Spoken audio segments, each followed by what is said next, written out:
and welcome to the 13th meeting of the Culture, Tourism, Europe and External Relations Committee in Session 5. I'd like to remind members and members of the public to turn off their mobile phones, and any members using electronic devices to access committee papers during the meeting should ensure that they're switched to silent. We have received apologies from Tavish Scott MSP, who's going to be slightly late today. Our first item of business today is evidence on the implications of the EU referendum for Scotland and our future trading relationships. And I'd like to welcome to the meeting Cabinet Secretary for Economy, Jobs and Fair Work, Keith Brown MSP, and George Burgess, Deputy Director of EU and International Trade and Investment Policy with the Scottish Government, and Russell Bain, Team Leader Analysis and Policy. Welcome. I'd like to begin by inviting the Cabinet Secretary to make a few opening remarks. Thank you, Convener, and thanks for the opportunity to come along this morning and to contribute to your investigation into the potential future trade relationships for Scotland following the EU referendum. First of all, I think it's important to reiterate, of course, the fact that Scotland did not vote to leave the European Union. Our priority, therefore, is to protect Scotland's interests, and we are considering all possible steps to ensure Scotland's continuing relationship with the EU.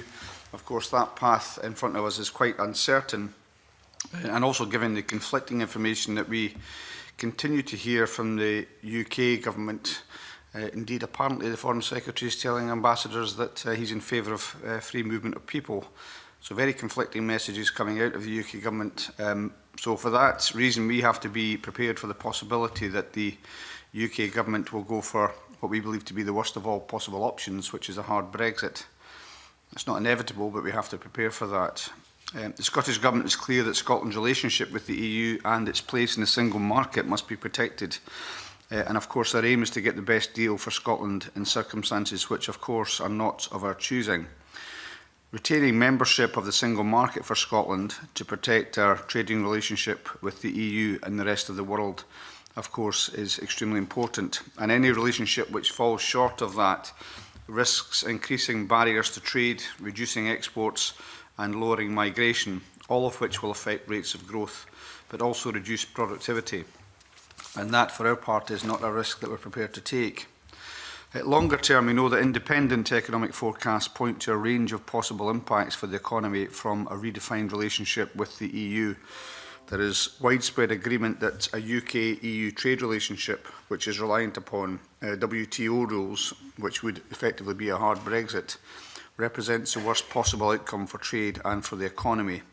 And the Fraser of Allender Institute, as you know, has estimated that leaving the single market under a World Trade Organization scenario could result in our economy being worse off by about 5% overall, or around £8 billion after a decade. And that's compared to the position if we remained within the EU. And that equates to around 80,000 fewer jobs and real wages lower by £2,000 a head per year. I think those figures, of course, produced by the Fraser of Allender Institute, are underlined by some of the Chancellor's projections from the autumn statement. Through membership of the single market, Scotland currently enjoys a free movement of goods, services, workers and capital within the EU without any internal borders or other regulatory obstacles. And the single market removes barriers to trade with a market of over 500 million people and opens up opportunities for citizens, for workers, businesses and consumers. And the EU, of course, is the world's largest trading bloc. It's the largest trader of goods and services in the world, and it ranks first in both inbound and outbound international investments. 42% of Scottish international exports go to the EU, and 8 of Scotland's top 12 export destinations are within the EU. Scottish exports to the EU worth around £11.6 billion in 2014. Scottish businesses wishing to export to or import from the EU face no tariffs, quotas or duties applied to the goods that they trade, and so a common set of regulations and rules apply. And we want to do more to boost exports from Scotland even further, not just to the EU but across global markets. And we're taking a range of measures to do this, including establishing a trade board, which I can confirm we started the appointment process for. And it's not to say that we prioritise our trade with the EU at the expense of our trade with the UK. We are clear that we want to maintain a relationship with both vital partners. The two are not, in our view, incompatible. We've heard, for example, from David Davis that there won't be a hard border between Northern Ireland and the Republic, and I'm confident that the same could be the case between Scotland and the rest of the UK, should Scotland be able to secure a relationship with the EU. I think, having mentioned the benefits, trade benefits of being within the single market, it's also important to mention that the benefits go substantially further than just those. So free movement of people is particularly important to Scotland to help grow our population and drive economic growth. I think there was an example in London of a hotel which had around 208 members of staff, 200 of which were EU nationals. And I think similarly our hospitality and other industries is very reliant upon EU nationals for their growth.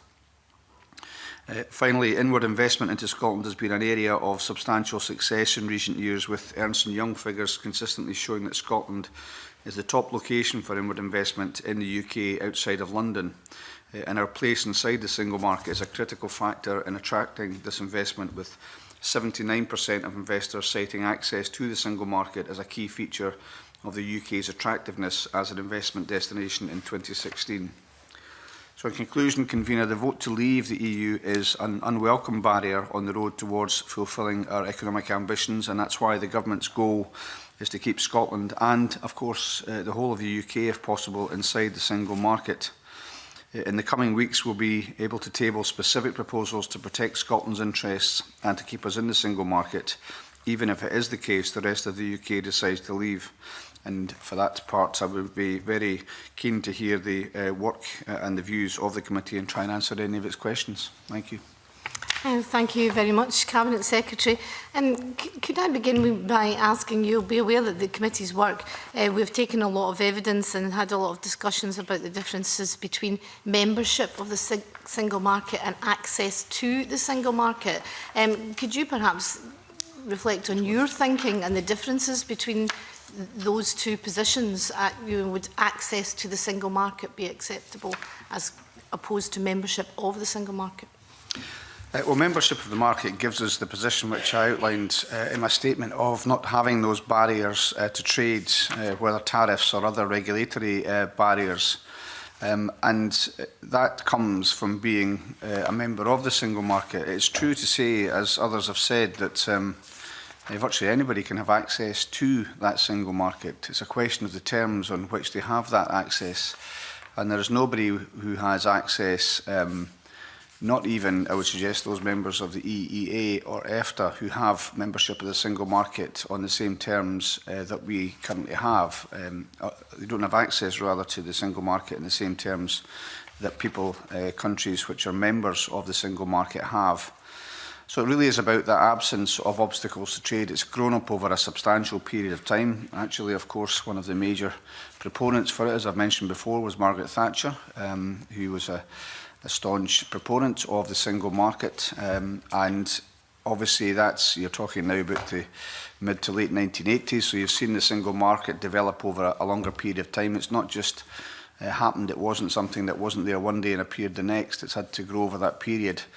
So disentangling that to any extent, even if it allows a degree of access afterwards, is not, in my view, or the government's view, a substitute for membership of that, where you do not have the barriers, you don't have the regulations, you don't have the practices which can be limiting for trade and economic business. So I think those are the main differences between access and being a member of the single market. Okay, thank you for that.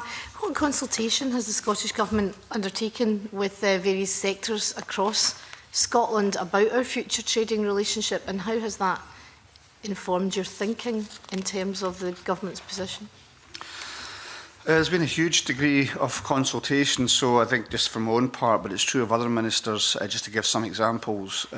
Myself and Mike Russell met with all the major Japanese companies which operate, for example, in Scotland. So that was after the note from the Japanese government to the UK government, which I think at that time was perhaps the most rigorous analysis of the implications of Brexit for business, because the way the Japanese government did it was they consulted heavily with business before putting that note together. So we've done that, whether it's through FISAB, the Financial Services Board, which we are on jointly with the financial sector, who have a huge interest, as you can imagine, in this. Other colleagues have also been talking to the agriculture and fisheries sector. In addition to that, we have had a National Economic Forum, which both I and Paul Wheelhouse, the Business Minister, spoke at, and of course the First Minister addressed as well. So I think over a range of the different sectors, we have had, I mean, even last night to meet with business organisations, the CBI will meet with them again later on today. With the Big Six, we met with them all immediately afterwards. And indeed, on the morning after the vote on the EU, the 24th, we had, first of all, a call with the Governor of the Bank of England, which the First Minister and other ministers were involved in. And then over the course of that weekend, I spoke to nearly all the chief executives of the major financial institutions.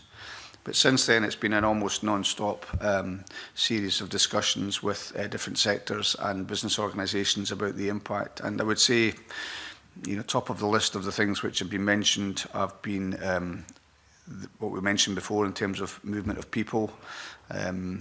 So the higher education sector has been very concerned about that from very early on, but other sectors as well. It involves parts of my portfolio, like the major projects that we're involved in. We have substantial numbers of EU nationals involved in completing those projects, like the Queensferry Crossing, the M8 bundle, the AWPR and so on. But for the financial sector, it was very much about passporting and the continued beneficial effects of being within the single market. So there's been very substantial consultation across the sectors. Right. And have any of the businesses that you've spoken to reflected on the effect of the falling value of the pound on their businesses? Yes, and I think it's fair to say that some of those have seen an advantage from that, obviously those which export. So if you talk to the Scotch Whisky Association, whom we've also been in correspondence with, they will see a benefit from that. But as against that, you have people that have been badly affected by that. So a company that I visited in Ayrshire, which produces patio doors and double glazing and so on. They manufacture as well as fit these units, but they get their glass from Ireland, and they were talking about a 16% increase in costs having been imposed because of those exchange rates. So the input costs to business, of course, have been substantially increased because of the exchange rate, whereas other businesses will have benefited, of course, from that change as well. Yeah. Okay, thank you very much. I'll now pass on to my colleague Lewis MacDonald. Thank you very much. And Cabinet Secretary, I think I heard you say in reply to the convener, her first question, that even EFTA countries which are members of the EEA do not have the same access to the single market as that we currently enjoy as full members of the single market. That fairly reflects what you said. Yeah, by which I meant, I mean, apart from any other aspects, they don't have the say in how the single market is formed. Obviously, they have that ability to access it, but they don't have the same rights in terms of how the market's taken forward.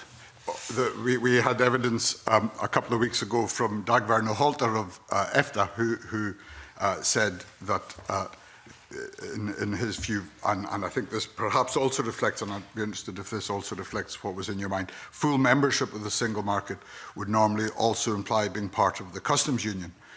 But EFTA EEA states are not part of the customs union.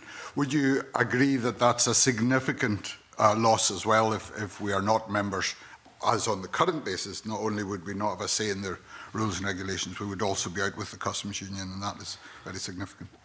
I think it's, as I've said, we believe that the current situation where you're members of the customs union, you have full membership of the single market is the optimum position to be in, and anything that moves away from that is going to be to the detriment both of the Scottish economy and indeed to the UK economy. So I think it's also important to say, I suppose it's a very obvious point, that when people voted on the 23rd of June, even those voting to leave the EU didn't necessarily vote for leaving either a customs union or the single market. And it now seems to become a shorthand certainly for some people, that vote means leaving the single market. I don't think that was ever on. It was in the minds of many people. I appreciate that, but some people were explicitly saying we did not want to vote for that when we voted to leave. So yeah, that's the optimum position just now, and you want to try and maintain that optimum position.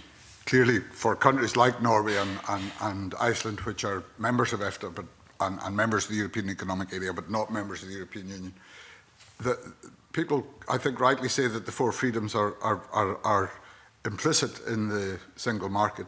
However, you would, I think, recognise that areas like agriculture and fisheries lie out with the terms of the European Economic Area, and therefore, although in principle full freedom of movement of goods and services is part of the single market arrangement, in practice there are some qualifications to that. Yeah, I think there will always be qualifications, but I think those qualifications, as I say, in the evolution of the single market since the mid-1980s, we've seen those gradually removed. But I recognise the reality of the position that you mentioned. I think that the real fear is that any change to that, and actually even now the uncertainty over whether there will be changes or the extent to which there will be changes is a dampener on economic activity.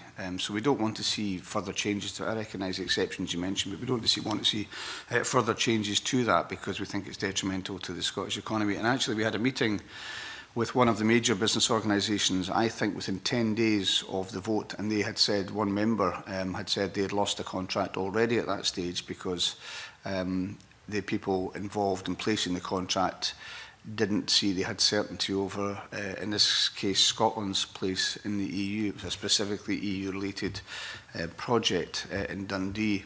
So, yeah, I mean, we don't want to see, we have enough to contend with in terms of making sure the economy grows. We don't want to see further obstacles placed in our way. You mentioned that specific proposals will come forward shortly on how to address some of these issues.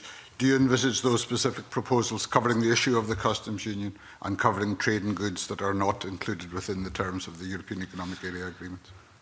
Well, we'll have to wait and see what's brought forward, but I think what it will cover is I think, first of all, how we would envisage Scotland maintaining the current benefits of membership of the single market. And it will also, I am sure, talk about the hierarchy of concerns and positions we want to achieve.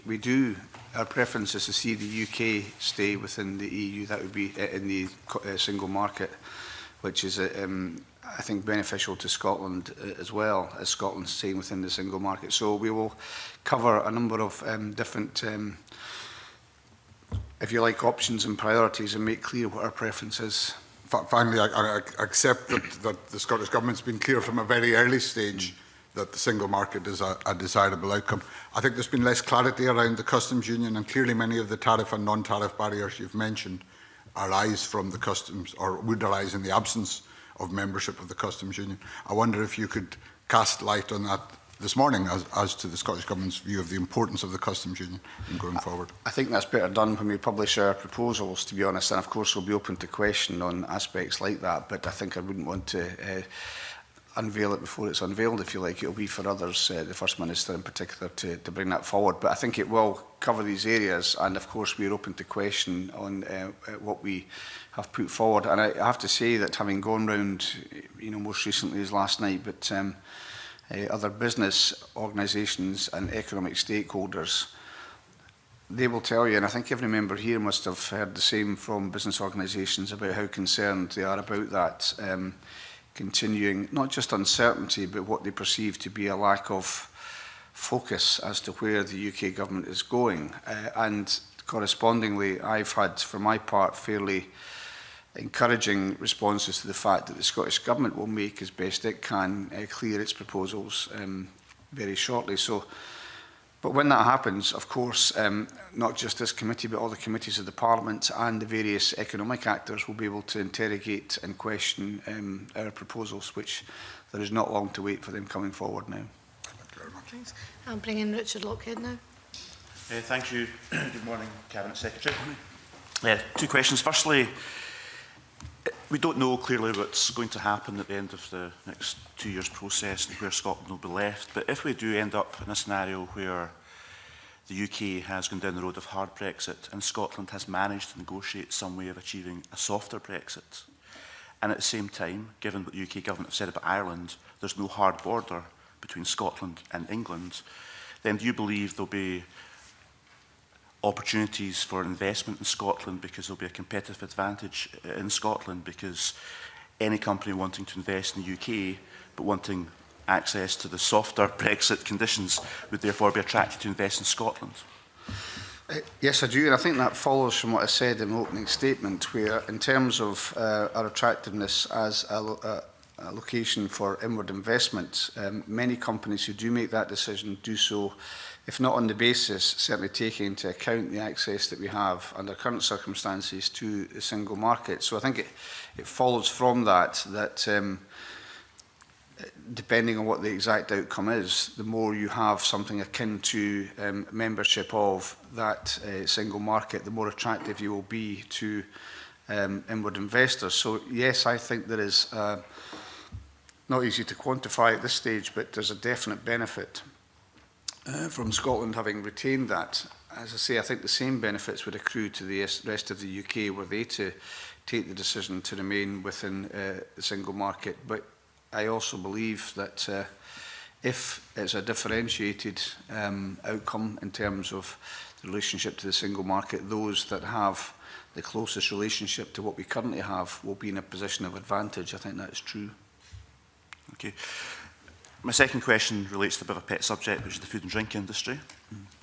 Given that it's the most successful exporting sector in Scotland in recent years, and the industry still has huge opportunities in terms of global markets.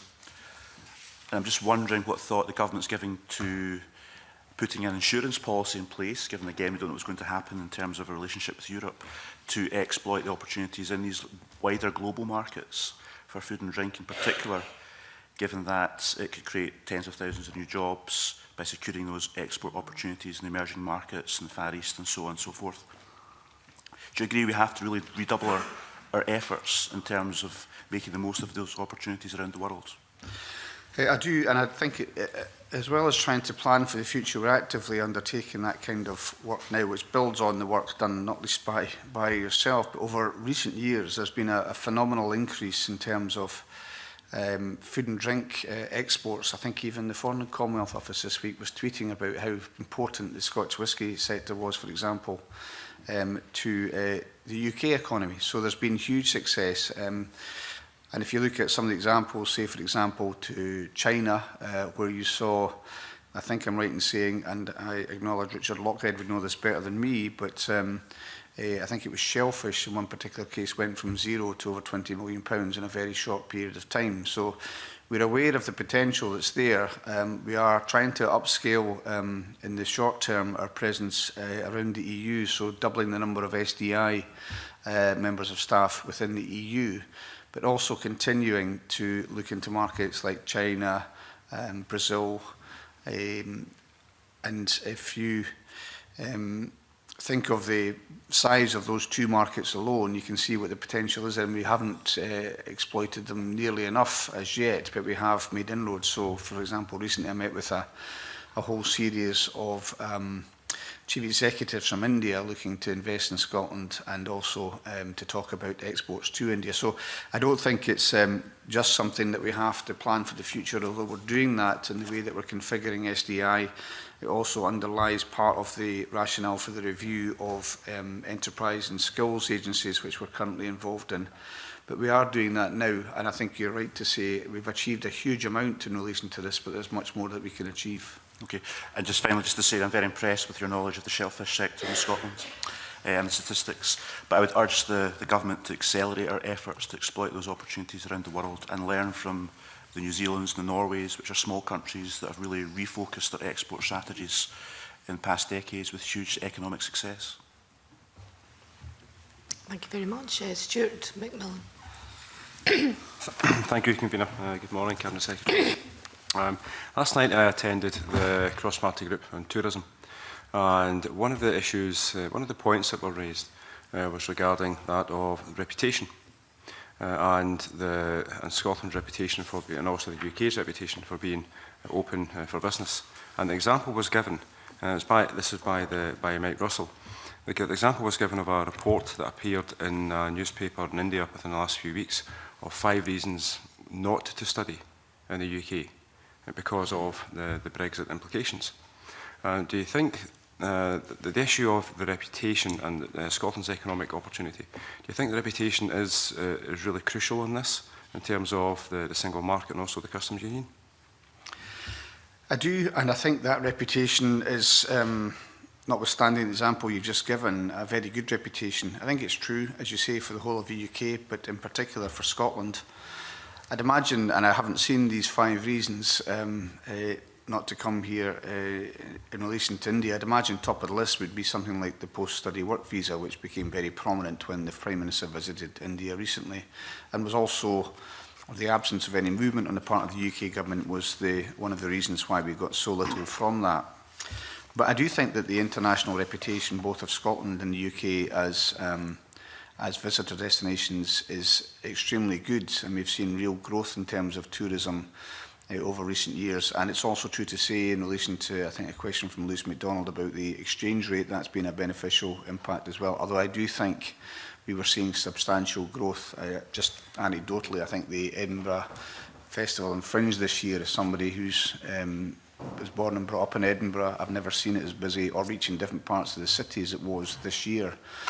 And I think the thing is to make sure we capitalise on that. So things like the NC 500 going around the top of Scotland, it opens up new areas, and some of the hospitality establishments there were struggling to cope with the new demand which that initiative had brought. So we do have substantial benefits. It's probably best if we don't have Foreign and Commonwealth Office tweets which show the wrong bridge when they're trying to claim credit for the Queensferry crossing, rather bizarrely, but showed a picture of the rail bridge, which in itself is a pretty good attraction for Scotland, I think. So I think we do have that, but our international reputation, I think, is extremely important. And so part of the initiative I mentioned before about increasing the number of SDI staff in the EU, for example, we often talk about India and China, which is becoming increasingly important, but Germany is an extremely important market for tourism here in Scotland. I think we have to make sure we do more across the EU as well as in other destinations. And of course, North America is also extremely important, not just for the numbers, but for the amount that's spent by North American visitors when they come to Scotland. So I think we have an extremely good product to sell. And I would hope that the large amount of international activity being undertaken just now, especially by the First Minister, by Mike Russell and others, will also have that benefit of raising Scotland's profile. People will have different views, I'm sure, on the referendum in 2014, but that, along with the Ryder Cup, along with the Commonwealth Games, all raise Scotland's profile internationally to a very large extent, and I think we have to try and capitalise on that to help what is already a very strong industry in Scotland in relation to tourism. And certainly in terms of the customs union, what assessment has the Scottish Government made of the potential costs to Scottish businesses of non-tariff barriers, such as the customs checks, rules of origin checks and product testing, in the event that the UK and Scotland leaves the customs union? Well, I've mentioned some of the work that's been done already, and if you look at some of the studies done by Fraser of Allender and so on, they will give indications as to what the implications of barriers. I think also for those of us old enough to remember that when you had to go through such barriers previously going around Europe, it is a disincentive. I suppose for some people there was always a fear that they wouldn't get access, you know, when they come into a customs barrier. So I think it's pretty obvious that if you have those kind of barriers, that acts as an inhibition on, I suppose, movement of people for purposes other than employment, you know, to visit and so on. So I don't think that anybody would argue against the position that having barriers where previously there were none is going to be anything other than a bad thing for movement of people in relation, in this case, to tourism. And finally, just one of the areas that I've got an interest in is that of the cruise tourism, also with the Greenock Ocean Terminal. And over the last 2 years, over 200,000 people have come into Scotland through cruise ships into Greenock. And that's one of the areas of concern has been the face-to-face passport checks that you'll be aware of. and just in terms of the added time and also the added financial cost that is born from that. And how important, going back to the issue of reputation, but also the welcome that people will actually get when they come in. And bear in mind, most of the passengers are European, as well as you get the additional time constraints as well for the staff. And how important do you think some of these non-tariff barriers actually are in terms of trying to encourage people to come into Scotland?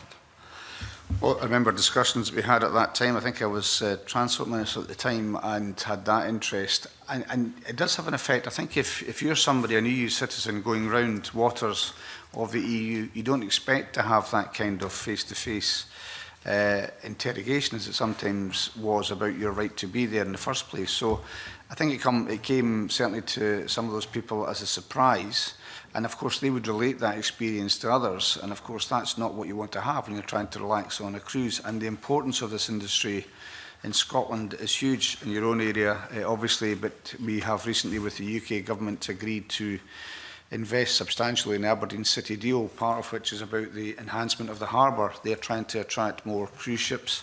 It's extremely important in the Northern Isles in Scotland. The Western Isles is looking to do a lot more. So if you're looking to grow that trade as we are, and of course, the benefits, if you have some very substantial cruise ships of people visiting the shore, it can be very substantial for local businesses, you know, whether it's in the Forth, in the Northern Isles or elsewhere. So if you have that perception growing, it can be a difficult place to come to. You might get stopped and checked. And also the way it was done, I think, happened very quickly. So people had no understanding that might happen to them in terms of those face-to-face interviews from before.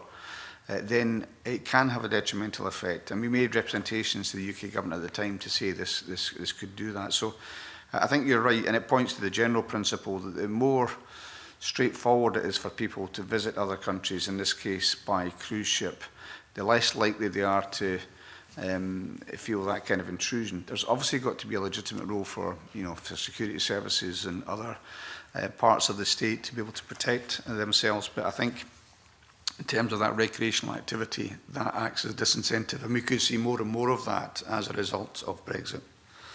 Can you just have one supplementary? I'm afraid I'm going to have to move on, perhaps later. Emma Harper. Thank you, Convener. Good morning, Cabinet Secretary. Richard Lockhead mentioned food and drink industry, and I'm interested in highlighting agriculture and the business that might be affected because of our exit from the European Union.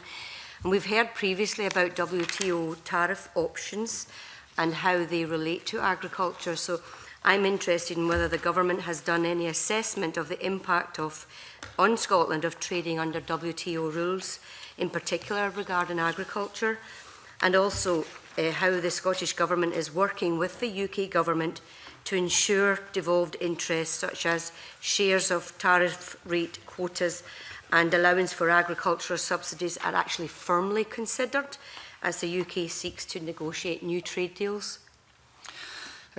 Yes, we have. We had the Scottish Government paper from August which summarised the impact that leaving the EU could have on Scotland based on itself recent studies. That analysis indicates that Scottish GDP could be up to £11.2 billion lower, as I mentioned, by 2030 compared to the forecast GDP in the absence of Brexit, and specifically WTO trading relationships, if that was what was to be the result, could reduce Scottish GDP by that extent. We also applied analysis of Treasury by the Treasury on the impact of UK tax revenues to Scotland, which suggests that we could see our tax revenues reduce between £1.7 billion and £3.7 billion a year by 2030. And of course, I've mentioned the separate modelling that we've undertaken by the Fraser of Allander Institute with the WTO scenario. Perhaps on the particular point as well about agriculture, maybe Mr Burgess could help answer that. Yes, certainly. I've been in touch with Department for International Trade, specifically around the tariff quotas issue, together with colleagues leading on agriculture and food areas, to make sure that Scotland is as a full and equal partner in the UK government's considerations of its approach to the WTO on that. I think otherwise there's a risk that Department for International Trade will look simply to DEFRA and not to the whole of the UK. As well, there's an issue about not just what quotas the UK and the EU set, but the quotas that are set by other countries for exports from the UK and EU. My sense is that the UK government is only beginning its consideration of that, but I think rest assured that we will be making sure that Scottish interests are well represented and heard in that. Can I just add to that? I think engagement with the UK government has been quite frustrating over a number of areas. But DEFRA, I think, because of the engagement they've had previously with devolved administrations, has been a bit more engaged than perhaps some of those other areas. Some of my colleagues could mention that or talk about that more than I could, but I think DEFRA have had that relationship in the past, so that relationship has been a bit more productive than it has been in some other areas. And just to go back to your point about the situation with the EU, it's not just about the EU, as Mr Burgess says, but we have, through the trade agreements that the EU has made, agreements with over 50 countries. So we're working closely with the industry to understand the full implications. I think that's something perhaps that the public debate's not focused on so much. You know, the power of the EU in actually achieving these. And also, if you end up with a hard Brexit, say, for the whole of the UK, in trying to come to the trade agreements everyone talks about, you're going to have to contend with a very large and powerful EU, which might have different interests. So I think that's extremely important. And just to say that, for example, 80% of Scotland's red meat exports are destined for the EU.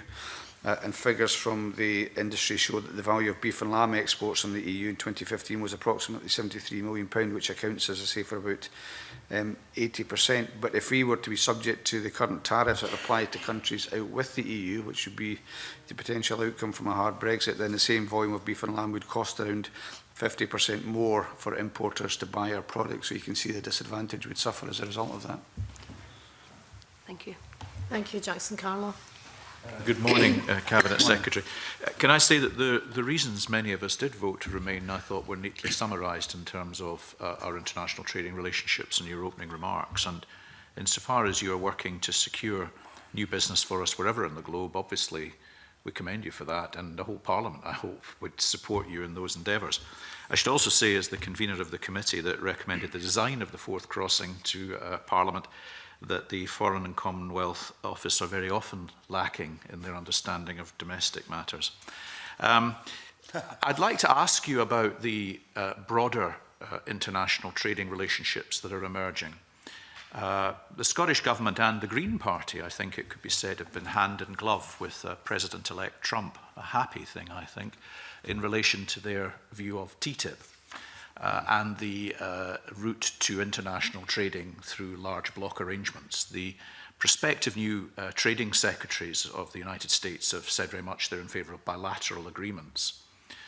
And I wonder what conversations you have had. Have you, like the Mayor of London, had an opportunity to have conversations with the Secretary of State for International Trade about how Scotland's interests, irrespective of the environment we find ourselves in the future, are reflected in what appear to be moves towards more bilateral agreements with major trading blocs than with major countries rather than trading bloc agreements, because this clearly will be crucial for many of the products, the food and drink sector that we were talking about, to secure Scotland's interests. So I'm just wondering what opportunities you've had to have meetings with the Department of International Trade. I know your colleague touched on that, but because that, I think, is going to be a crucial part of the future environment, irrespective of how this whole issue of the European Union settles. I think Jackson Carlo is exactly right to say that whatever the scenario that transpires, we have to make the best of that, and we have to work within that environment. I'm not sure hand in glove with President-elect Trump in relation to TTIP is the way I would describe our respective approaches to TTIP. But what we have done is have that discussion. So I met with the Secretary of State probably just before he made his comment about British businesses being fat and on the golf course every Friday, which I'm not sure how that would have promoted either trade from Britain or elsewhere.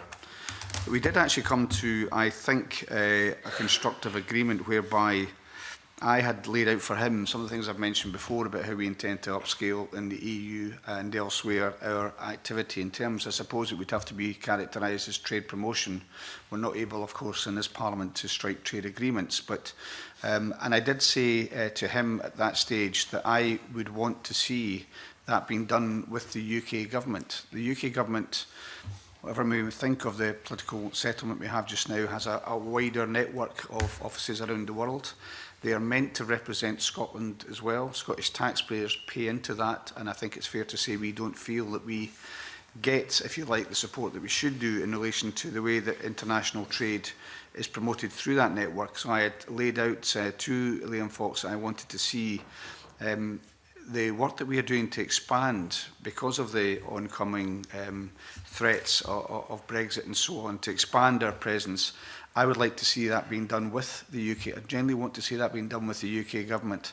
So what we've tried to achieve is, and this is also true of the economic development and skills review, a much more focused international presence, so that sometimes we can have people, if not working against each other from Scotland, you can get a visit in a country whereby the minister may be there one week, somebody from university the next. One of the trade organisations at the Chambers of Commerce may have an event a month later. So I think we have to be more focused in relation to that. And I think that focus should also include what the UK government can offer through its network as well. So we have had those discussions. I've spoken directly with Liam Fox on that, and of course international trade elements in both the governments have had that conversation at official level as well. So, and it may be the case if we have to rely increasingly on bilateral trade agreements. I think that is extremely problematic, not least because it cannot even be begun until after we've exited the EU because of the nature of obligations to the EU, and that kind of hiatus, I think, is not going to be good for trade. So I suppose the bottom line is we've not accepted that hiatus. We're trying to upscale what we're doing, not just in the EU, but around the world in the markets which are important to us. And I am happy and keen that that should be done in conjunction with the UK government. Yeah. Sorry, maybe just briefly to add, Lord Price, the Minister for State and Department for International Trade, visited Scotland recently, met with Paul Wheelhouse. He outlined his department's approach, and the first priority there is sorting out the UK's schedules of commitments at the WTO, followed by getting a trade arrangement in place with the EU, and then with those countries with which the EU has a trade arrangement. New bilateral trade agreements with other countries seem to be relatively far down the queue, even though there have been, as members will have seen from the press, engagements with Australia, New Zealand and India. I think as well there's also an assumption that bilateral will be faster than sort of the multilateral agreements. CETA has taken, I think, about 7 years for negotiation. If we look, the EFTA countries already have a trade agreement with Canada, but even with a smaller bloc dealing with Canada, itself took about 10 years for negotiation. So bilateral is not necessarily... But is that not the distinction? You're dealing with a bloc rather than bilaterally with two countries, where, of course, the arrangement is one between two countries and not one between two countries that then has to be endorsed by half a dozen others in the bloc. And that, I think, has been the problem with TTIP, which the United States is now disassociating itself from, as many other governments or representatives in various governments or countries across the other affected nations have expressed concerns about too. I am encouraged, however. I mean, the meeting you had with Dr. Fox, who I think has volunteered to come to this committee at some point, by definition, if you were referencing it to the golf course comment, was some time ago.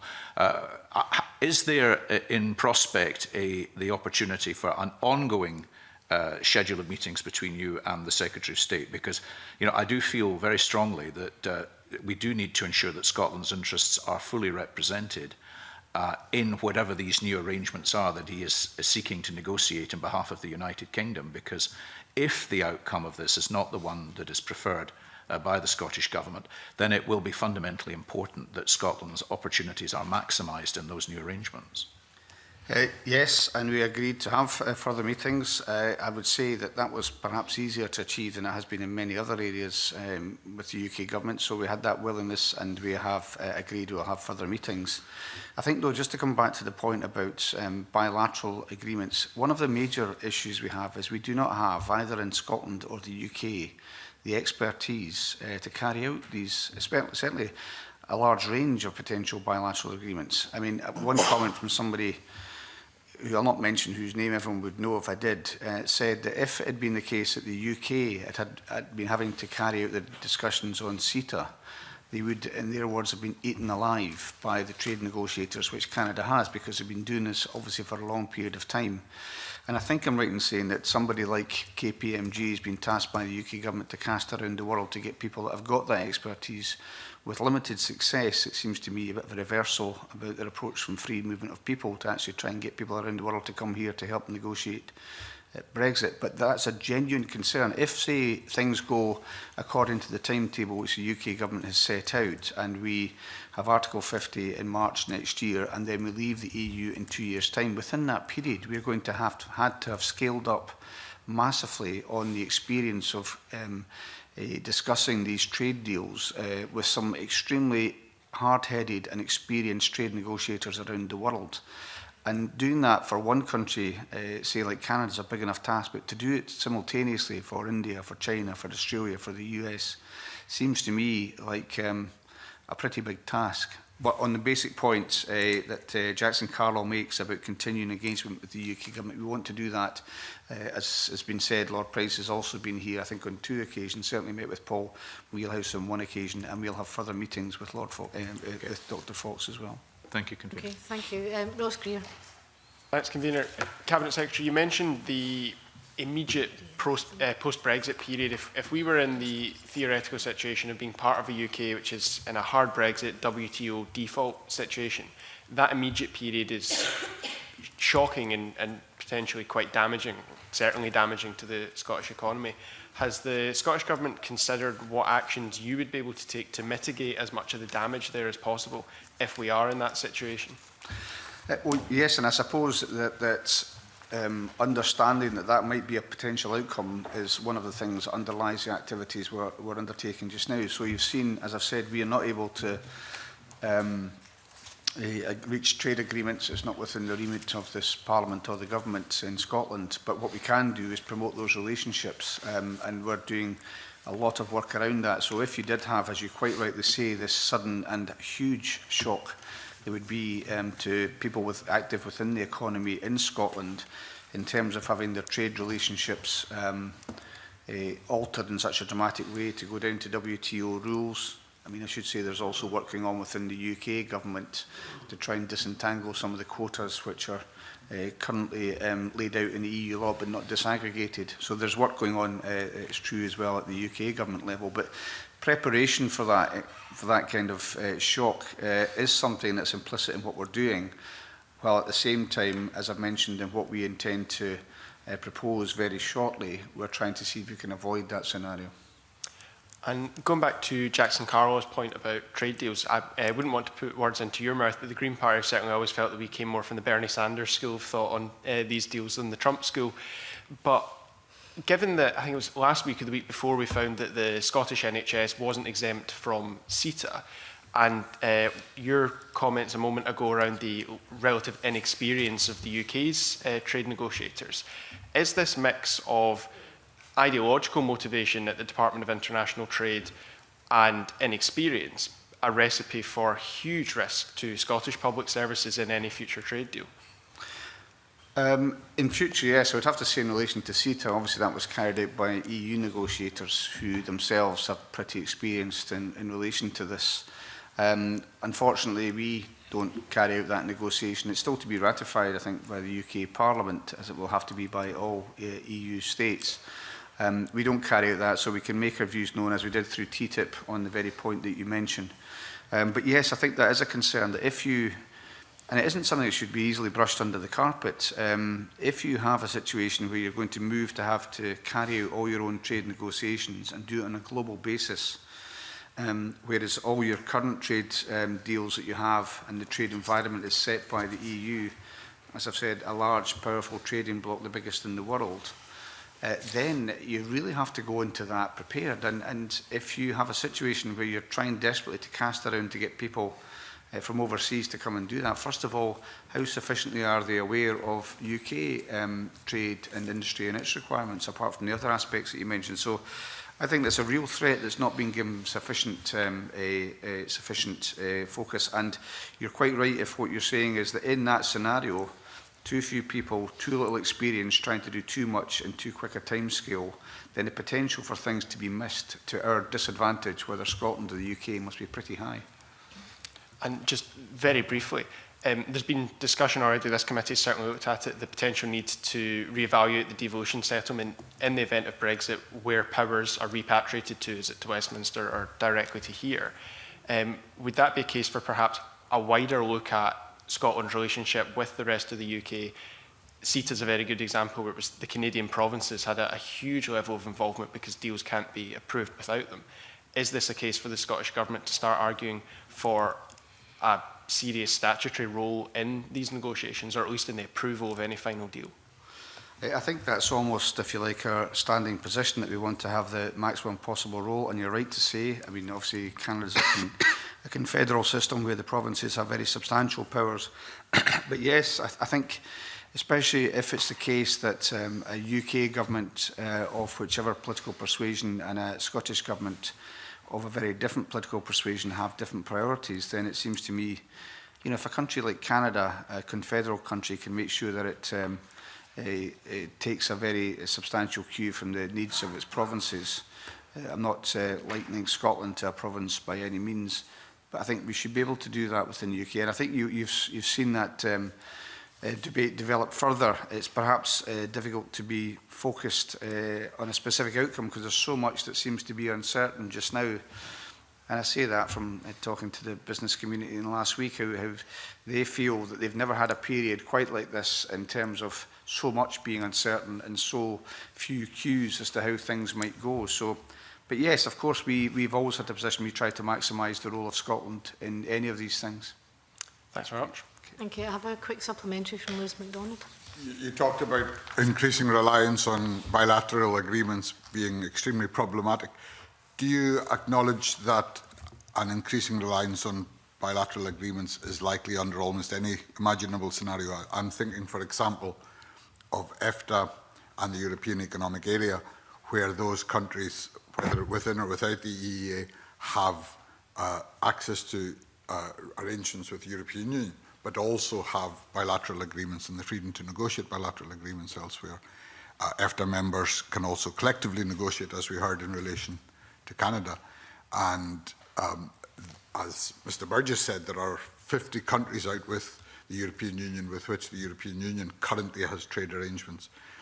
Any scenario of being out with the European Union presumably means that those agreements have to be negotiated again, even were we to remain in the single market. So, would you, first of all, would you acknowledge that increasing reliance on bilateral agreements is inevitable?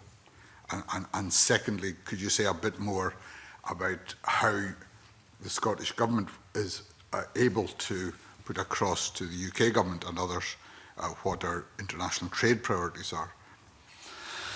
I mean, yes, I think if things go, and again, it's back to that idea of being uncertain as to how things will develop, but if there is this increasing reliance on bilateral agreements, and first of all, in relation to EFTA countries, they're going to want to make sure they do nothing in their negotiations with other countries that upsets the relationship or undermines the relationship in relation to the single market. They're going to be very conscious of that. But I think if you take one example, the EU has not managed, despite the wealth of experience it's got, to reach a trade agreement with India. If you imagine the situation of a hard Brexit, the UK or Scotland trying to strike a deal with India, what's going to be further up the list of priorities for India? Is it... I'm sorry to interrupt, but my question is really about the softest imaginable Brexit. Are there any circumstances, in the view of the Scottish Government, in which bilateral agreements will not be required in order to take forward trade in future? Well, yes, if we retain membership of the EU, which is something that we've said that we would want to achieve as well. Yeah. But only in those circumstances. Well, it depends again on the nature of how, if you retain membership to the single market, the terms on which that happens as well. So there are circumstances in which you can avoid having to do that. And finally, in relation to the ability of the Scottish Government to discuss these matters with the Department for International Trade, what is your existing at home within the Scottish Government in Scotland? What departmental support will you have, and what expertise do you have in-house for such negotiations? Well, we have, I think you'll know the configuration of the Scottish Government, but you'll appreciate that since Brexit there's been a substantial amount of reorganisation to make sure that support and the civil service is configured. So the establishment of, for example, a specific economy unit within the government, and as I've mentioned, the upscaling of our activities through SDI, but also through the Enterprise and Skills Review. What we're seeing is the ability to focus more clearly on those things. We don't have the resources that obviously the UK government has in relation to that. But Brexit, I mean, it's interesting, when I got this job, Brexit didn't exist really. And it's amazing the difference it's made to the job that I do, and that's reflected in the civil service support that I get as well. Thanks very much. If I, just before we wind up, if I could just go back to Mr. Burgess. You mentioned very politely earlier that you felt that the Department of Foreign Trade was just at the very beginning of the process of considering what WTO rules might mean for a post-Brexit UK. We took quite extensive evidence from WTO experts in the committee a few weeks ago, and one of the things that they had said is that the Nissan deal, which we don't know the details of, if Nissan had been, for example, promised that its tariffs, any tariff implications would be met by the UK, that would be against WTO rules, and indeed any WTO rules insist that free trade deals have to go across all sectors. You can't single out one particular sector, and you can't pay the tariffs, certainly can't pay the tariffs of one particular sector. Do you think in your discussions with the Department of Foreign Trade there's the understanding of that kind of thing there? I don't want to do a disservice to the Department for International Trade. There are a lot of good, there are experienced people in there. It's a department that is growing rapidly. I think my comment earlier was on a very specific point about those tariff quotas in other countries, third countries' schedules, that at the moment the EU has a benefit from being able to export a certain amount of a particular commodity to the United States, and how those might be divided up between the rest of the EU and the UK. So I think my comment about Department for International Trade being at the beginning of the process was very specifically on that point. They do have staff that are experienced.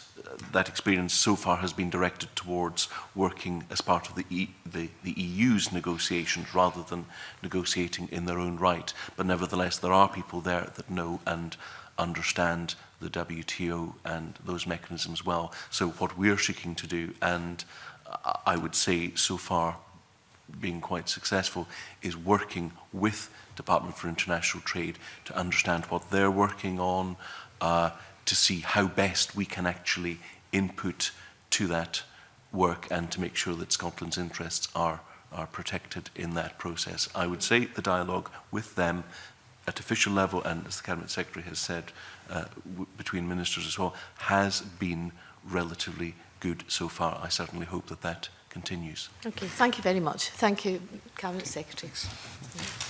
We'll now have a very short suspension before we go to the next evidence session.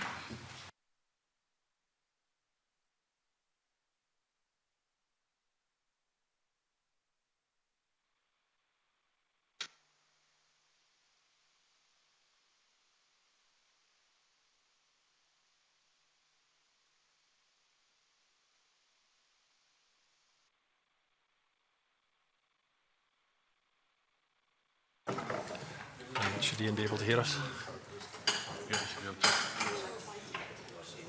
Hello Ian, it's David at the Parliament. So are you able to hear me at the moment? David, I can hear you loud and clear. Yeah, excellent. Thank you, Ian. The committee is just having a short suspension while the witnesses change over here. We can see and hear you. I'll just check with my broadcasting colleagues that they're happy.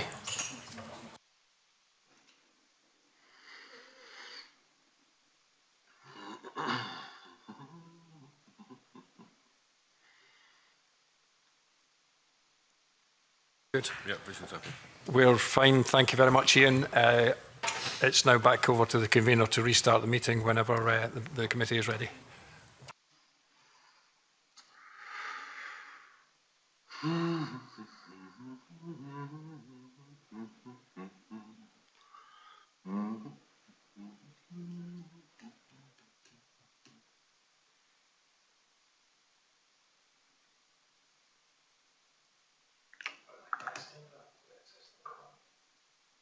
Assistant. That's very helpful. The guy with the Scooby-Doo haircut.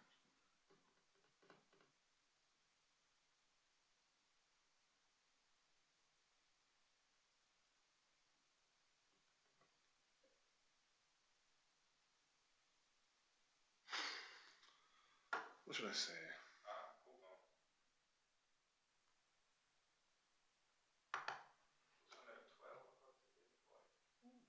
Well, that's very good indeed. Is that because the Tunisian president's gone mad?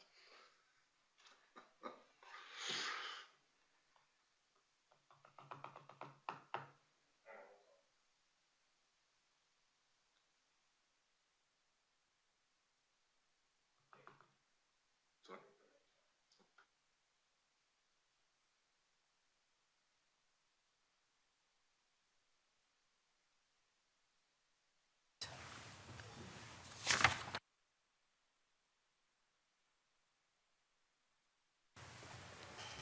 A little bit time.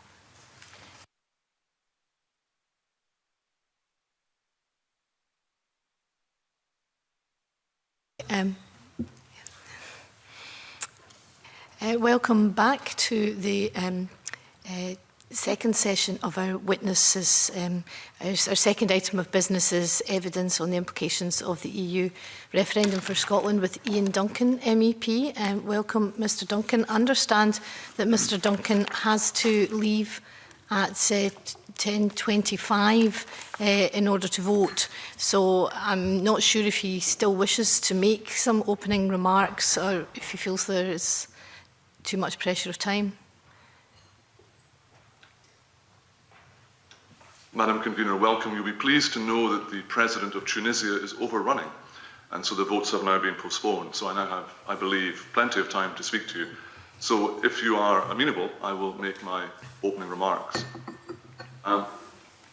It's a pleasure to speak before this committee. You will probably be aware that I was a servant of the committee for almost a decade, latterly as a clerk, and I have a very strong appreciation of the work done by this committee. Let me cover some of the areas where I think I can offer some insight from Brussels. I cover fisheries, I cover energy, and I cover climate change. And each of these particular areas are of vital importance to Scotland, and each of them have a serious part to play in the Brexit deal. So let me start at the beginning by talking about climate change. I was an attender at the recent Marrakesh meeting. I've been a parliamentary delegate to each of the UN climate change conferences. And the Paris Accord is an absolutely essential element for global climate change. Brexit has the risk of impacting upon that in a negative way. Let me explain why. The European Union depends upon contributions from a number of member states to help those in the East decarbonise. Those who have Soviet-era technology, which primarily relies upon coal. I'm the Parliament's lead negotiator right now on what are called the carbon markets. And the carbon markets rely upon a series of funds to move money to Eastern Europe to help them decarbonise. We are the second biggest contributor to those potential funds, and our contributions are measured in the billions. If we are not giving that money, then the reform of those carbon-fueled power stations will struggle. And that is not insignificant. In addition to that, when the targets were set for the European Union, it was recognised that the UK would be able to shoulder a larger part of the burden. If the UK steps outside that commitment, it will represent a significant increase for each of the remaining member states, which for some will be difficult to meet. So important do I believe the issue of climate change that I have recommended to my own government and to anyone else, frankly, who will listen. This should not be part of this should not be part of the Brexit negotiations. I've suggested we take it out. We are already committed to funding on a global level decarbonisation. I believe committing that money forward into Eastern Europe would be a good thing to do. Good for the United Kingdom, good for Europe, good for the globe, good for climate change. Taking it forward, when we look at electricity, now electricity again becomes very important. We don't quite have an open electricity market across Europe. We are, and again Scotland will soon become a net importer of electricity. I've been a strong advocate of a North Sea electricity grid, connecting up those markets around the North Sea basin. Integral to that is Norway and Iceland, as well as ourselves. I believe again that that collaboration should continue. I believe again that our market and the markets on the continent are better and safer when we are connected. And I will be advocating strongly again that through Brexit we do not lose sight of the fact that we can continue to address climate change, primarily again by interlinking our renewables ambitions. I think that is important. Looking at fisheries, again, this is an interesting area. You'll be aware of the recent study done by the North Atlantic Fisheries College, based up in Shetland, that noted that 65% of the EU catch, excluding ourselves, is caught in our waters. You'll also be aware that in terms of the North Sea, certainly, the EU waters constitute less than 25%. And for the pelagic, the distant waters, it constitutes broadly only about 15%. In this area, again, and you'll be aware of the passion with which fishermen have addressed the issue of Brexit, I believe, again, we need to find a better way of addressing the challenges of our maritime resources. And I think we're in a strong position to do that. I believe we should be able to get a better deal for our fishermen as we emerge through this. You will also be aware that today is the EU-Norway talks that will determine the quotas for the North Sea. We always think of the end of year December councils when this is done. Of course, it actually is done now. It's done now because we share the North Sea with Norway. After Brexit, the Northern North Sea will be shared between the United Kingdom and Norway, not the EU. And those negotiations will be bilateral between the UK and Norway. And it's important to stress that. The Southern North Sea will be a trilateral negotiation, and out of that will emerge a different settlement. Important again, of course, not to lose sight of the fact that we might catch the fish, but other people eat it. And I'm very happy to touch upon that within the market discussion I suspect might follow. Let me talk a little bit about the mood out here. I think for the first time now there's a general acceptance that Brexit is indeed going to happen. First, there was the bargaining element in the Kubler-Ross approach to this. There was a suggestion that we could, by some other means, avoid that particular outcome. I think there's now an acceptance that that will indeed go forward. And that acceptance has led to a great deal of unease amongst a number of member states and their representatives here, not least because we are the second largest net contributor in terms of finance. So when David Cameron secured a cap in the budget the last time around, that was heralded as a great step forward in some respects. Going forward, there will be a fall in the EU budget. It will go down. The monies available for all the projects will be less. And I don't think that should be underestimated as a concern expressed, particularly at the time today, the votes I'll be taking part in very shortly are about the EU budget, again, where the European Parliament wished that budget to go up. And so I'm very conscious right now that people are now beginning to take this seriously from their own national interests as well as the collective community interests. And that will be an important element, I believe, of those negotiations going forward. Now, I'm quite happy to talk about these areas. I cover other areas as well. I cover LGBTI rights in the European Parliament. I cover agriculture as well. I'm very happy to comment upon these. Where I don't know, I will happily tell you I don't know the answer.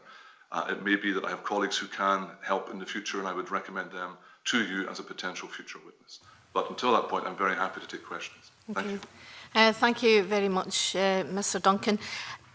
If I could quote from the President of the European Council, Donald Tusk, he back in October actually reflected on what he called the cake philosophy, that one can have the EU cake and eat it too. And he said, to all who believe in it, I propose a simple experiment. Buy a cake, eat it, and see if it's still there on the plate. Now, the cake philosophy was back in the news again this week, when notes that were caught by the press suggested that the have your cake and eat it approach was the favoured approach by the UK government. I wondered if you think that that is likely the UK government is likely to be able to have its cake and eat it, or what the cost of Brexit is likely to be. Thank you, Madam Convener. Another interesting way of looking at that is have your EU president and eat it, because unfortunately Donald Tusk's certainty in his role, as you will be aware, is now in doubt.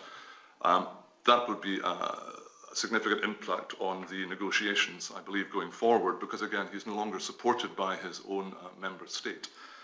I would argue going into a negotiation, the best possible way to go in is with the have your cake and eat it approach. The very suggestion you go in with anything less than the biggest thing you want to have would seem to me a very, very weak way to begin a negotiation. And that is why, again, right now on the other side, that's exactly what the EU is doing as well, as it begins to examine these elements. So, for example, much in the news, and rightly so, is the question of residency of EU citizens' rights within the United Kingdom. And again, a very strong move to have that recognised and taken out of the negotiations. I think that's a good thing to have done. But of course, you'll be aware that just a matter of a few days ago, Chancellor Merkel said, no, that's now part of the negotiation. So again, this idea that we face where we can look at this as anything other than a hard negotiation from both sides at the beginning, I don't think we should be in any doubt that both sides will have to negotiate with the hardest possible position at the beginning. But if we have to find a compromise which is good for the EU and good for the United Kingdom, then we will need to find that common sweet ground in the middle. And that is what we're looking for, the sweetest cake possible. And will you be encouraging your colleagues to compromise on the issue of free movement, which seems to be at the crux of matters? Again, the issue of free movement is worth exploring in some greater depth. You will be aware that when the eastern states joined the EU not so many years ago, the right to free movement was absolutely circumscribed. Only the UK and Ireland allowed free movement at that particular point. This inherent right that we take for granted was not offered to those who came from Poland or the Czech Republic or Slovakia. That freedom of movement that we now claim is inviolable was frankly set aside. So I would argue right now that we need to find an appropriate way to address the issue of the freedom of movement of workers. That's what the treaties say, and I believe we should find that. After all, we have a significant migrant population in Scotland and in the United Kingdom, and we depend upon that. And our economy depends upon that. And people do want to come here for that very reason. And so again, when we're looking at the settlement that comes through here, I would hope we can find a sensible approach, not just to the citizenship issue, but also to the movement of people issue. And I believe we can find that, because both the EU and the UK would be the weaker if we cannot find common ground on that point. Okay, thank you. I'll pass to my colleague, Lewis MacDonald. Thank you very much. And the convener mentioned one apparent set of objectives that was made public last week, but there were others that were made public very officially. And the Office of Budget Responsibility has predicted that the requirement for public borrowing will increase by some £58.7 billion over 5 years as a result of Brexit. Does that figure sound reasonable to you? I'm afraid, Mr. MacDonald, I'm not an economist. I would have read the same figures you did, so I can offer no further insight into that. The Institute of Fiscal Studies published figures also last week, which said that real wage levels are likely to continue to be low, and we will have the longest period of pressure downwards on real wages for 70 years. Do you recognise, and are you prepared to comment on those numbers? Yes, I can happily comment on those. We're going to go through a period of economic turmoil. Macro constitutional change brings that. I'm under no illusion about that. I was very clear that that would be the consequence of independence for Scotland. I'm very clear that that will be the consequence we will live through right now. The challenge going forward is how then do we emerge from the other side? And what do we do to try and ensure that we protect as best we can every single element of our economy as strongly as we can? And so in that regard, these figures are important, but it's also important to look at forecast figures to see what we can be looking at, what we should aspire to be, rather than looking at worst case scenarios. We should prepare for the worst case scenarios. We should build for the best case scenarios. So you don't, given that you don't dispute the OBR's prediction of a very substantial hit on the UK economy over the next 5 years, and that you accept the IFS's projection of a very substantial hit on the wages of working people over the next 5 years, what is it that you see as the silver lining to these very enormous clouds that you acknowledge are hanging over us?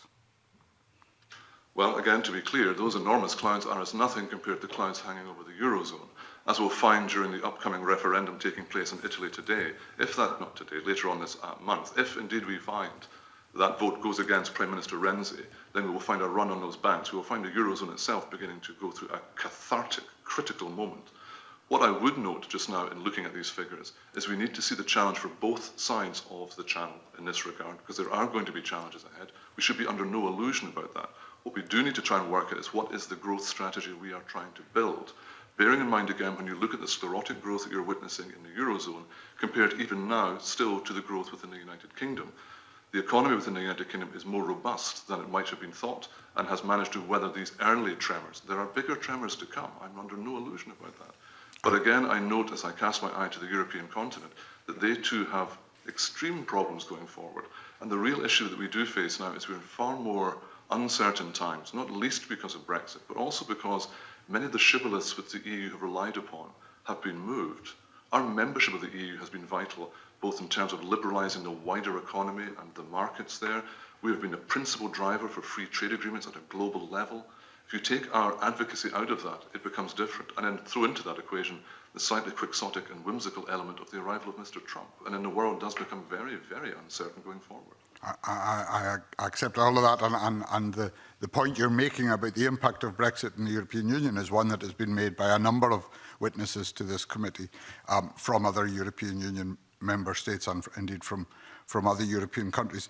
The question then, I think, has to be how the United Kingdom can go forward in its relations with those European Union member states if the European Union is in the degree of difficulty you've described. And from a Brussels perspective, what do you believe is possible? You've talked, I think, this morning of, wouldn't it be good to exclude climate change? Wouldn't it be good to exclude the rights of residents of EU nationals living in the United Kingdom? Wouldn't it be good to maintain the North Sea electricity grid? I think I would agree with all those three, wouldn't it be good? But how possible is it to do any of those things in a circumstance where the UK is not clear about its negotiating position and the EU is in increasing difficulty of in its own right? The one thing I would note is the morning after the Brexit vote, the British government fell. I think it's important to stress that a new government came in whose policy was fundamentally different from its predecessor. It was now a government that had to take forward the Brexit approach. David Cameron was not an advocate of that. It has taken time for a government which had a fundamentally different policy to volte face. In some respects, taking that time has been helpful for both sides, because I don't believe, truthfully, that the EU was in any better preparedness for this unexpected convulsion than we in the United Kingdom were. And so right now, they too are developing what I believe are very challenging talks intra-27. And that in itself will be the measure of what comes out, because there are elements of this where you would hope that common sense would play a part. I thought the residency question would be one of them, where common sense would play a part. And I'd thought that with the movement on the British side, I thought there would be a compensatory movement on the European side, but that common sense is not applied there, and that disappoints me. When I look at something like climate change, again, I would say common sense surely must apply here. We must be able to see a way through recognizing the greater threat that this represents to us. But I'm not, sadly, as optimistic as I would like to be on these areas. There are clearly areas where we can collaborate, and collaborate very strongly, whether it be on Erasmus, whether it be on Marie Curie, whether we look again at the Horizon 2020 approach. There are many areas in which we can continue to work very closely, intimately indeed, with the European Union. But I hope common sense is the watchword from both sides, because both sides will be damaged by a failure to find the common, sensible approach to resolving these issues. I suppose the other point that's worth stressing is it's only really in the last few weeks here that recognition of inevitability of departure has become accepted. Up until that point, there was a view that perhaps by other means, whether it be the need for another election in the United Kingdom or an issue which might somehow or other change the government's policy, might still allow this to continue on. There is now a broad finality, a recognition that this is not now likely to be the case. And so I think there is a sorrow in that, and I'm witnessing that amongst many colleagues. I work very closely with colleagues from across the political spectrum and across the national divide. We work very closely. We make good progress together.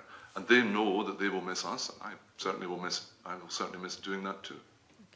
Okay. Ross Greer, please. Mr Duncan, you mentioned the North Sea offshore grid in your opening remarks. That's something that has been pioneered, pushed by the European Commission. It's a collaboration of EU member states and Norway, which has significant links with the EU. Even similar, smaller projects like the Isles project for Scotland, the Republic of Ireland and the North of Ireland, the feasibility funding for that came through European Union funds.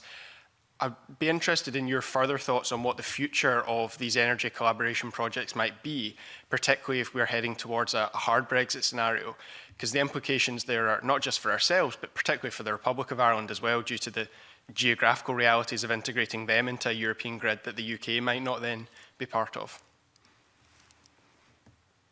Thank you, Mr. Greer. I'm always very conscious of not using the word hard or soft Brexit in this context. I think the North Sea grid's a no-brainer. Frankly, I thought it was an easy thing for people to see. When we were looking again at the challenges facing the European Union, both in terms of climate change and energy security, the North Sea represented a stable investment prospect. You'll be pleased to know that I wrote a paper with one of your colleagues out here, Bas Eickhout. We sat and we wrote a paper together. The first time a Green and a Conservative had written a paper jointly in the European Parliament. There was much surprise at that. But we were on the same page. For different reasons, I suspect we were on the same page, which was, this is a good thing. The funding which has come so far has been good, but that is still, if you like, the early stage funding. In order to move this forward, it's serious money. Now, I had thought there's something here called the EFSI fund, the Juncker fund, which is a vast, big pot of money. And I've been lobbying furiously to get cash from that to try and get this moving forward. I haven't been successful because, in truth, a lot of the endeavours in energy and climate change have been more about the energy security than they have been about the Paris Accord, and they've tilted the money more to the east. So a lot of it's been around pipeline questions, a lot of it's been around security questions on the eastern neighbourhood margin. So going forward, I still think the North Sea grid is an absolutely pitch-perfect, necessary element to our collaboration in terms of electricity and on climate change. The body that exists trying to take this forward is not an EU institution, so it need not be impacted by the Brexit issue. And as you point out, Norway and its renewables and its the power stations which allow you to broadly store the electricity are vital. And I think Scotland would be vital as well. If only our power stations were on the other side of the country, that would be a lot easier, but we can't change the mountains, sadly. But I think, again, going forward, this is an area where we need to be clever about it because it's absolutely vital for our energy needs, our electricity needs, our climate change ambitions, and for the rest of Europe. So what suggestions then would you give to the Scottish Government to ensure that the UK Government doesn't jeopardise this and that a UK outside of the EU is still part of these projects? I don't think the UK Government will. I mean, the meetings I've been having with them are to recognise why this is important. There will be an interregnum as people become focused upon things which are not about energy and not about climate change. They'll be focused upon other elements. So I'm not under any illusion that this will be more of a challenge. But the UK Government now is committed to the North Sea grid. That's helpful. The Scottish Government is too. I'm ambitious to bring some of my European colleagues up to Scotland. I'm intending to write the next draft or the next version of this particular joint paper with Mr. Eickhout, so that both of us again can present this as how on earth do we do it now that Brexit is here, so that we see that route going forward. I think we have opportunities to collaborate because people still want the same outcome. They're just no longer quite as clear about how the move on the board gets us to it. And to some degree, as much in your hands as mine is the pressure we must place upon all those who are involved to get the right outcome. And that, I hope, will be something we will be able to collaborate on together. Thank you. And Jackson Carlow. Good morning, Mr. Duncan. You've touched on a couple of specific areas. I'd quite like your impression of atmosphere. It's some time now since the committee was in Brussels. We were there in July. And the committee's also heard evidence from other of your colleagues. Undoubtedly, when we were there, there was still very much astonishment and consternation, I think, in the political establishment on both sides of the Channel at the outcome of the referendum, and a great deal of recognition and sympathy within the European Union that Scotland, together with other areas of the United Kingdom, but Scotland certainly had delivered a different result to other parts of the United Kingdom in the referendum. The question then was what capital could be attached to those regrets. Since then, of course, everybody's been away in their own summer recess over there. You've come back. There are other problems. There are other elections facing member states. You've hinted at a kind of a sort of coming to terms with the inevitability of Britain leaving amongst colleagues in the European Union now.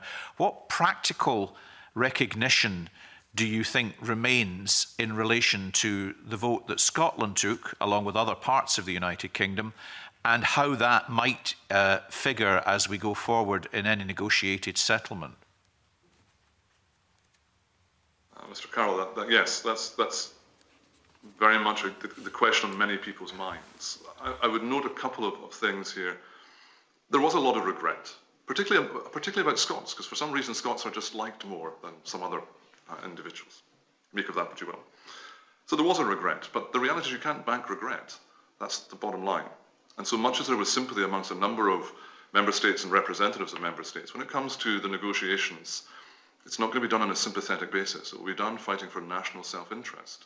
And that's why, again, I'm very keen to see each of the home nations within the United Kingdom linking arms to get the strongest possible deal, because it's in the interests of the other side to try and encourage division, to encourage some sort of gap between potentially Cardiff and London, or Edinburgh and London, or whatever. What we need to know going forward is there is an absolutely rock-solid, ironclad British position for the best deal that everybody's signed up to. So, for example, last week, indeed I was in Strasbourg last week, but the Scottish Minister, Mr. Russell, was across. Some of his comments were very unhelpful, truthfully, because they encouraged Spain to intervene at a stage when it simply would not have done so. Spain is one of these nations which you can always see on the edges, ready to get involved. It doesn't often do so. Last week, it did. It got straight in there and was very clear that there will be no Scottish exceptionalism. And I think that is, again, the sort of division which can be exploited by these negotiators. We need to have a Team UK approach to get the best deal. That is what we must have. And I believe we can get that deal, because I do believe working in strong collaboration, Edinburgh to London, London to Cardiff, Cardiff to Belfast, and so on, I think we can do that. But there is now a recognition that each of those nations is fighting for their interests as well. And when we talk about the negotiations, will be how do we reconcile? Because it's not actually 1 against 27. So when it comes to fisheries, for example, we're primarily having to deal with those who are bordering the North Sea. So that's not 27, that's a subset. When we're looking at some of the issues we have around our greater trade interests, it's not 27, because not each of the 27 states trades equally with us. When it's freedom of movement questions, again, it's not 1 versus 27. The Eastern European states have a greater interest in freedom of movement than might be the case of Italy or Spain. So what we're having to see now is we need to be united. That's the first statement and a given. But we also have to recognise that it's no longer in the interests of the EU to be our friends, and sympathetic though they may well be, that will cut no mustard out here. The Prime Minister indicated that she had sought to take the issue of freedom of residency status for EU nationals and UK and Scottish nationals within the European Union. But that initiative was publicly rebuffed by Chancellor Merkel and 1 or 2 others.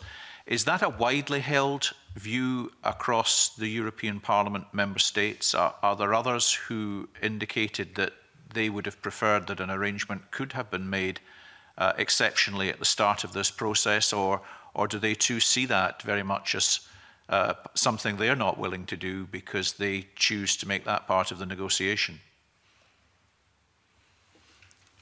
I'll be very frank, there was shock in the Parliament when that announcement became clear, because everyone here had assumed the stumbling block was Theresa May and her inability to negotiate and her unwillingness to recognise this shouldn't be part of the negotiations. And a lot of people have been talking about that, and it gained a lot of currency.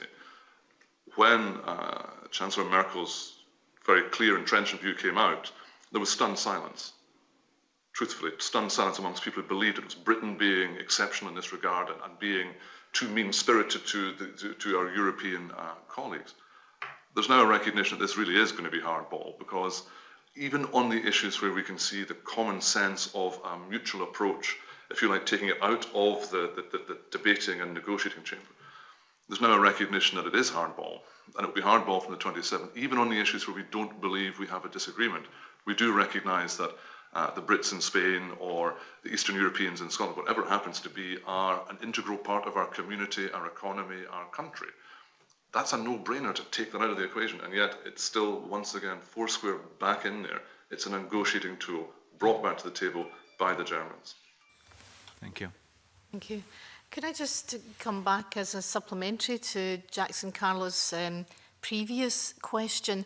When we were in Brussels, one of the member states that we spoke to made the point that if Scotland presented a proposal, a differentiated Scottish proposal, if it was endorsed by the UK government, then people would be far more likely to listen to a proposal that was endorsed by the UK government. And of course, Mrs May, when she came to Edinburgh in July, indicated that she was listening to Scotland and understood Scotland's concerns. And I believe that was a point that Mr Carlo has made in the Chamber as well. If a Scottish position was endorsed by the UK government, other member states would view it differently. So would you agree with that, and would you be encouraging your colleagues in the UK government to take that approach? May I ask a question? Which EU government were you meeting with?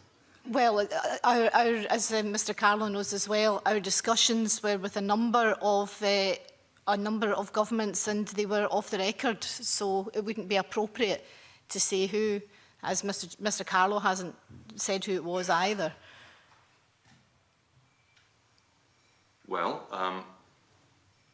I would be surprised. It would depend upon which government representatives spoke to you. That would be quite an explosive position for a member state to have taken. We saw, for example, last week when this issue about talks being undertaken between the Scottish government and the Spanish government, how quickly the Foreign Minister of Spain stepped in to say there were no talks whatever. So I would be really surprised if a member state now were advocating Scottish exceptionalism, because I don't believe, and I genuinely would be very surprised if that was the opinion strongly held by the government in anything other than what might be very private discussions you would have very, very far off the record.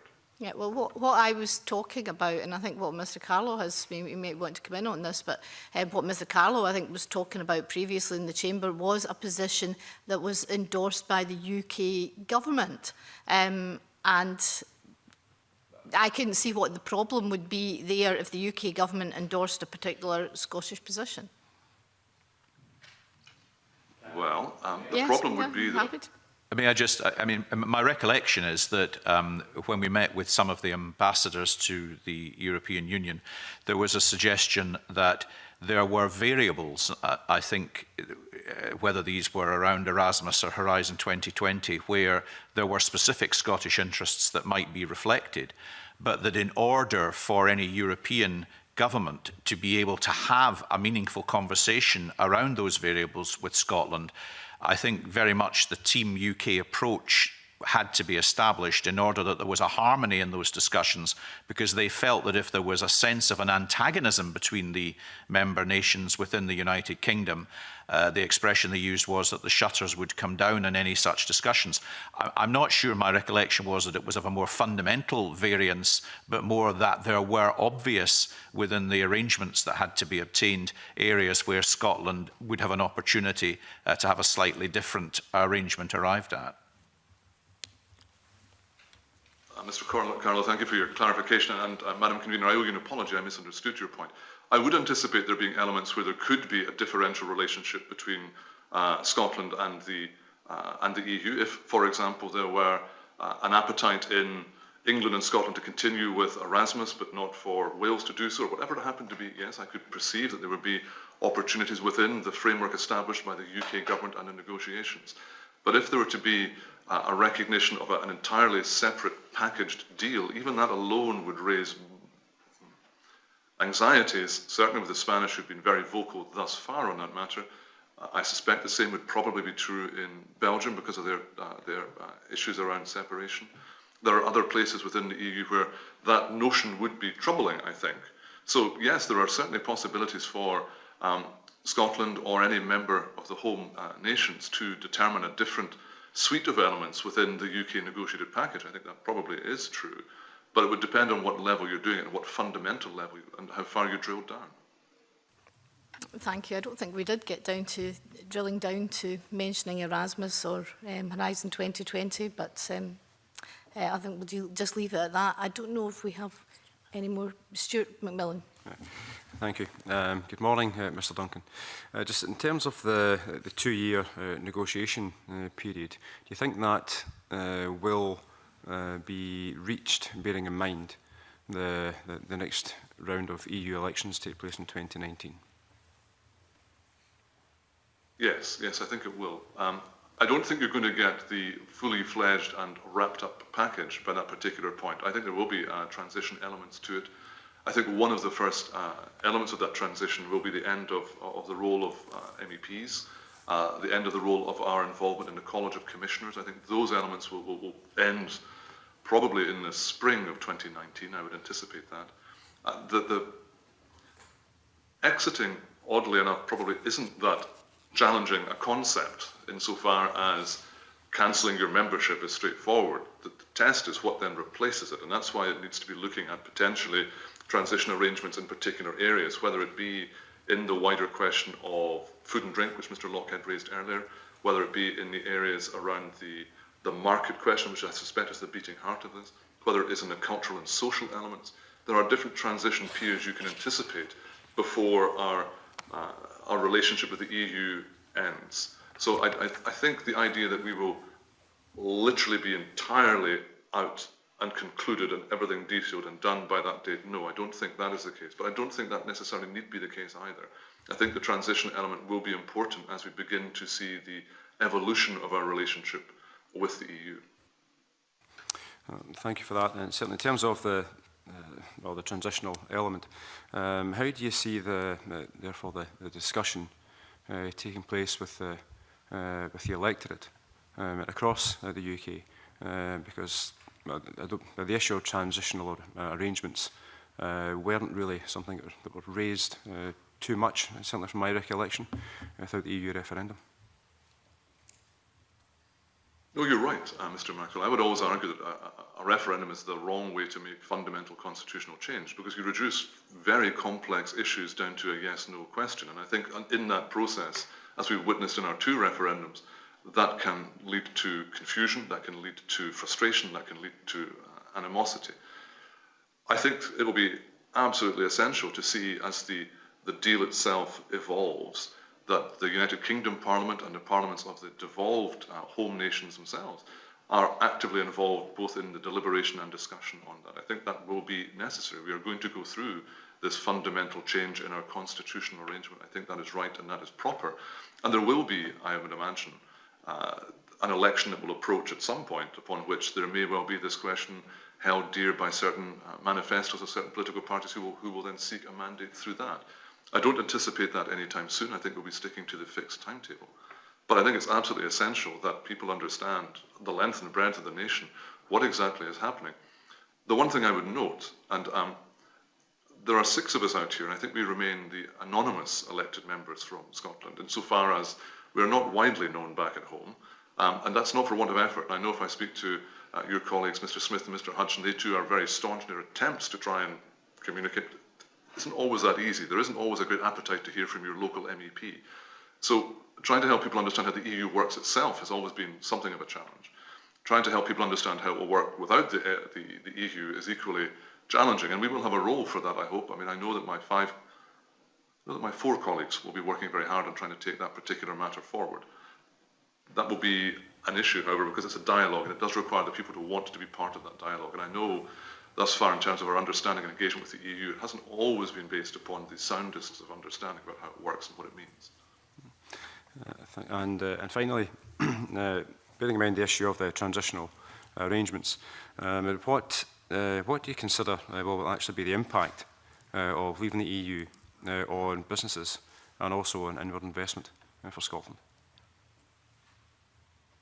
Well, I would argue that any constitutional adjustment impacts on confidence. It just does. It impacts upon investment. I think that is true. I think it's a sad but true statement. It was true, I believe, during the independence referendum. It's true now. The challenge for us now is to try and embrace the opportunities it gives us. So I know there's been some discussion about free trade agreements, bilateral or multilateral. 7 years for a multilateral agreement with Canada was way, way too long. Several years were spent on dealing with the human rights elements. For example, 2 years were spent on that. Not that human rights aren't important, but again, as we start to look at Canada and its human rights record, it isn't necessarily that bad and should not, I think, have delayed their agreement by 2 years. There are opportunities, I believe, when we look at bilateral agreements. That is evident. And the EU hasn't been very good at brokering multilateral agreements. So when earlier on there was discussion about the EU has the expertise, yes and no.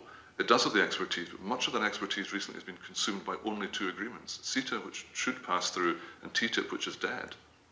And those are the agreements that they've focused almost exclusively upon, to the exclusion of areas where Scotland would principally benefit. So if we'd had the EU working hard in Southeast Asia, or in India, where again, to Mr. Lockhead's credit, the spirits drinks industry would see an extraordinary benefit if the EU had brokered deals there, but it didn't. And the other problems I've written, I commissioned 2 reports on the notion of enforcement of a free trade deal. A free trade deal is only good if you can enforce the rules and so forth. The EU is dreadful at enforcing its free trade deals. We commissioned a learned academic from Zurich who came across. We looked at what the target should be for enforcement of EU trade deals. Now, you would think that the target should be 100% enforcement. The target the EU set itself is 20%. It's currently meeting 10% of its enforcement requirements. So the free trade agreements brokered by the EU at the moment are not actually worth the paper they're written on. And you need a serious enforcement division within the EU to address this. And I've raised this. I've raised it with the Commission, saying you need to enforce the free trade agreements. And they keep coming back saying, but it's not one of our priorities. The priority is brokering the deal. The enforcement isn't the priority. I can't think what the point of that is. So I digress gently, but I come back again to a very simple point, which is there are opportunities now for a bilateral agreement to be moved forward more quickly. And I would say that because trying to move it forward at the pace of the slowest camel in a train of 28 has proven to be, as we palpably see with CETA, and even allowing for the Wallonian intervention at the very end, has been a bedraggling process to try and get us here. And TTIP, which was meant to be the single biggest trade agreement on the face of the planet, is dead now.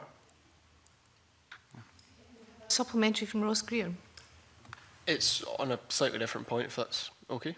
Yeah, just very briefly, Mr. Duncan, it's been really useful to get your reading of the mood music in Brussels in regards to the UK home nations. I was just wondering specifically what the level of understanding is of the absolute necessity of ensuring there's no hard border between the Republic of Ireland and the North.